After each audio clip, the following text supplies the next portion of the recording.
हम जिस क्षेत्र में काम कर रहे हैं, एक छात्र अगर ईमानदारी के साथ अपने छात्र के कर्तव्य का निर्वहन करता है तो ये मान करके चलिए कि वो भारत के संविधान को सम्मान कर रहा है। अगर एक शिक्षक ईमानदारी से अपने कर्तव्यों का निर्वहन करते हुए अपने उत्तरदायित्वों को पूर्ण कर रहा है, इसका मतलब वह भारत के संविधान का सम्मान कर रहा है। एक व्यापारी ईमानदारी के साथ अपने व्यापार कार्य को संपन्न कर रहा है तो ये मान करके चलिए कि वह भारत के संविधान को सम्मान दे रहा है।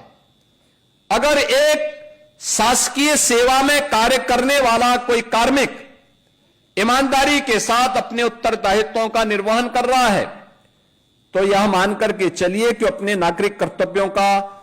ईमानदारी पूर्वक निर्वहन करते हुए भारत के संविधान के प्रति अपनी सच्ची निष्ठा का ईमानदारी पूर्वक निर्वहन भी कर रहा है। लेकिन अगर कोई व्यक्ति, चाहे वह किसी भी पद पर है, अगर वह ईमानदारी के साथ अपने उत्तरदायित्वों का निर्वहन नहीं कर रहा है तो इसका मतलब वह भारत के संविधान का अनादर कर रहा है, वह भारत के स्वाधीनता संग्राम सेनानियों का निरादर कर रहा है। अगर वह भारत की विरासत का अपमान करता है तो यह केवल विरासत का अपमान नहीं बल्कि यह भारत के स्वाधीनता संग्राम सेनानियों, उन हुतात्माओं, बलिदानियों का भी अपमान है जिन्होंने अपना सर्वस्व न्यौछावर देश की आजादी के लिए किया था। अगर वह एक यूनिफॉर्मधारी फोर्स का अपमान कर रहा है, उनके विरुद्ध टिप्पणी कर रहा है तो यह अपमान भारत के संविधान का भी अपमान है,